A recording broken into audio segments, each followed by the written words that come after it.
Nevermind is a psychological horror game that leverages biofeedback technology to detect fear and stress and anxiety in the players that are going throughout the game. The more scared the player gets, the harder the game becomes. And the more calm the player becomes, the easier the game gets. So the big picture for Nevermind is in playing through the game and practicing gameplay and progressing through it, you're learning how to calm yourself in uncomfortable or hair-raising situations. And our hope is that you'll be able to take those skills into the real world and use them in everyday situations, job interviews, meeting new people, public speaking. These are all scenarios that we have to encounter, and we have to learn how to calm our nerves.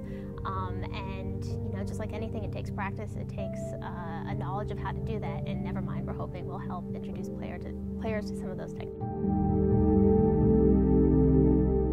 A puzzle horror game.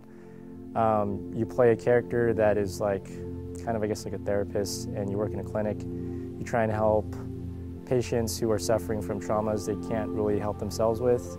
So there's a technology you can go into their minds and basically try and figure out and solve the puzzle of what they're suffering from, and you end up going into a world that's probably pretty warped and disturbed because the person is suffering. And you basically go in and you try and solve the puzzle and figure out what's going wrong, and in the process encountering a lot of freaky stuff. It's definitely an interesting project in the fact that it's a horror game that is trying to step away from being shock horror to being creepy horror, and it's helping and teaching the player how to deal with the creepy, the anxious situation. Plays with this by taking the horror elements, taking the creepy, and putting it in an environment where it isn't the violence that's making things scary. It isn't the fact that you've got hordes of zombies that are ready to claw your eyes out. It's just the overall ambience and the creepy sensation. Honestly, the less gamey that a project feels, I think the more it can attract people. So I think, the more crazy HUD elements you have in a game, heads-up display, all your health bars, ammo, stuff like that. Nevermind really isn't about that. It's about, contextual feedback. You're stepping into this world.